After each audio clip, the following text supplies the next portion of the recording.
Hey everybody, welcome back to the Soholux Realty YouTube channel. I'm Davis. And I'm Laith. And collectively we own just about 100 apartment units. Today, we're gonna be talking about the year that we are currently in, 2026.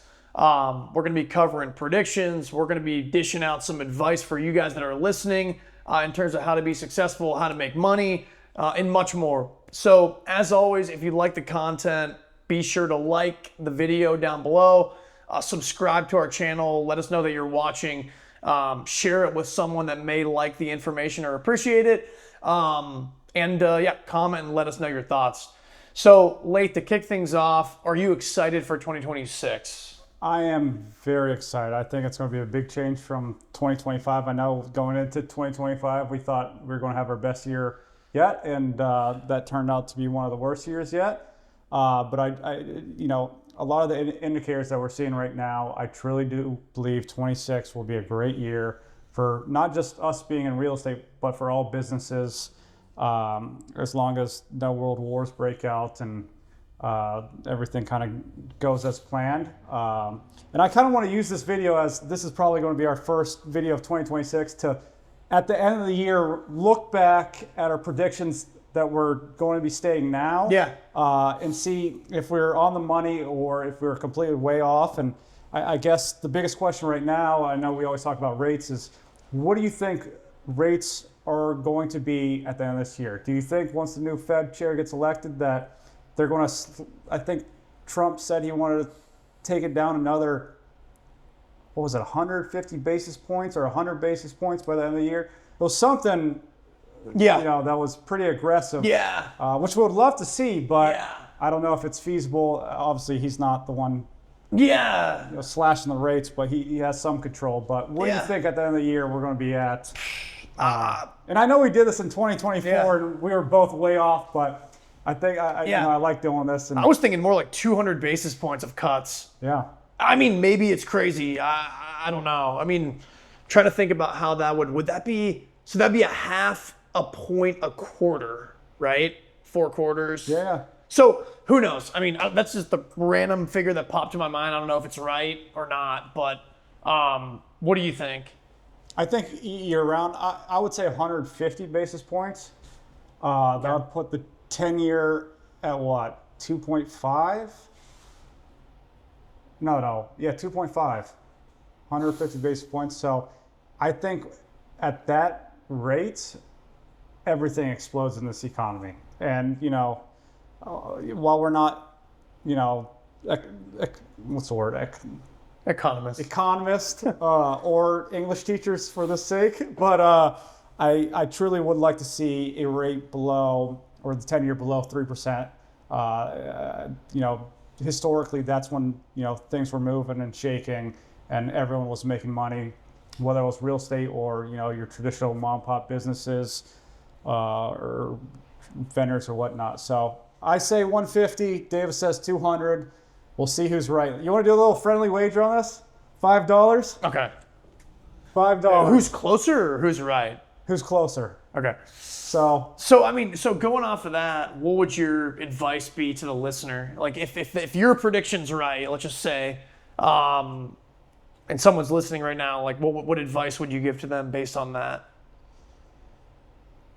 The problem is I only know real estate. So my advice to anyone always is buy real estate.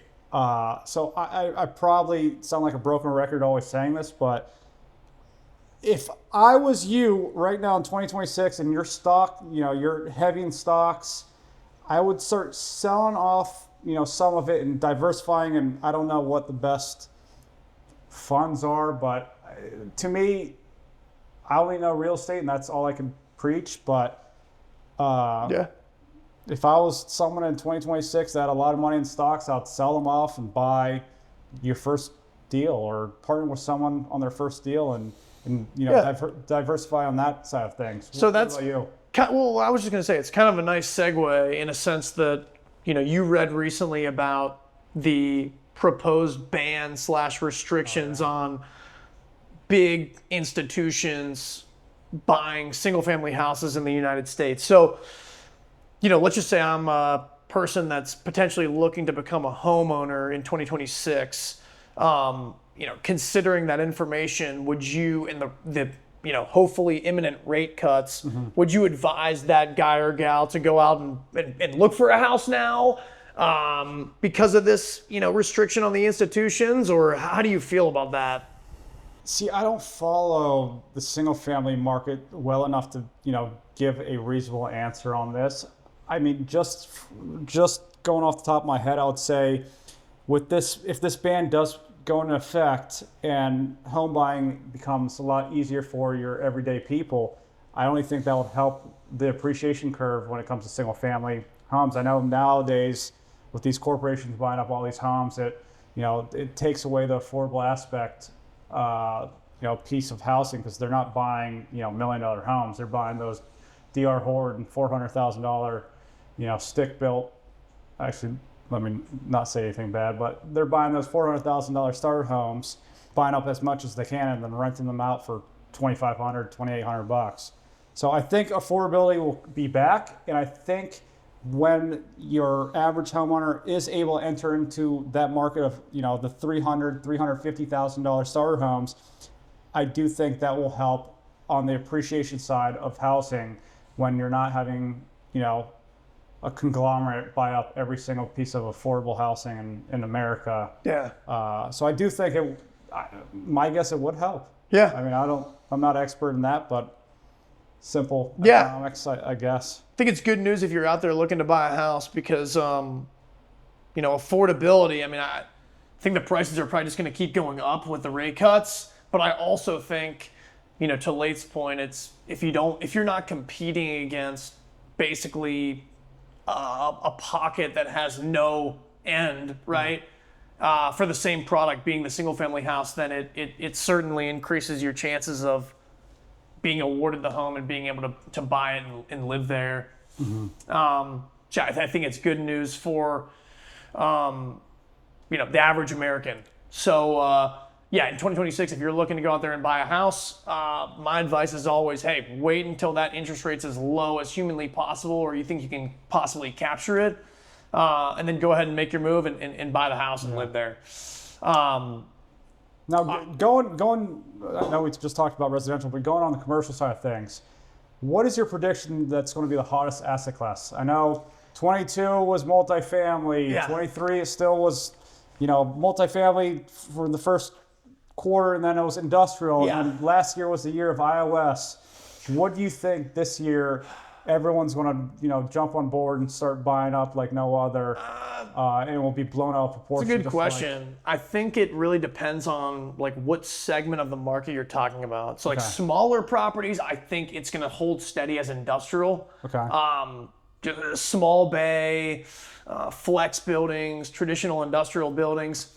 I think as you work your way up the market, it's going to be retail. I think retail is going to be the sure winner because you have all this new build multifamily product, right?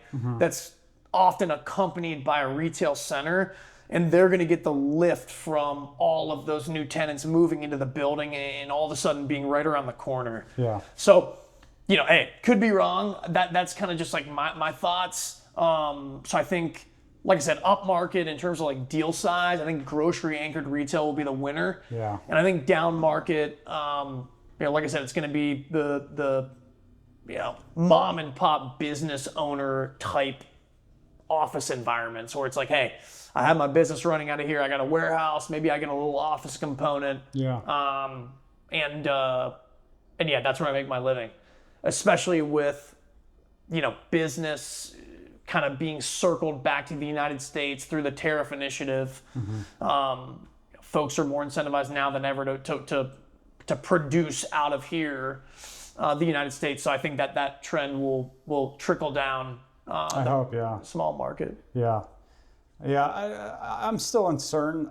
My initial guess is small bay flex is going to be the biggest or the hottest asset class this year. I just don't think enough's being built. Yeah, to bring it to the lead. But yeah, I don't know. I'll be interested to see what the biggest trend is this year. I know every year I'm always surprised. Yeah. I always thought, starting on this business, multifamily was always going to be the winner. Yeah. But as we've seen over the years, Yeah. multifamily can be dead. Yeah. And dead. So yeah. And it's just an important message for the listeners, and I can kind of wrap with this. Everything in life is cyclical, whether it pertains to real estate or not. So Lath was just alluding to the massive bull run we saw with multifamily product really through COVID, just because rents were increasing, 20, 30%, such a short amount of time. The assets all of a sudden, worth more. Everyone starts developing. There's a tremendous amount of supply out there that thus drives rents down. Demand versus supply, supply's up, demand's down, and all of a sudden, the assets aren't worth as much. So, that will happen. It's happened to office. It'll happen to industrial. It's all across the board, and not just in real estate, by the way. Everything is cyclical. A human being's life, born and you die. It's one big cycle. except some cycles are funner than others. Yeah. Yeah. So anyway, guys, we'll wrap here. Comment down below. Let me know your thoughts. Did we miss anything? Do you have anything to add? Like the video, share it with someone who could use it, and we'll catch you in the next one.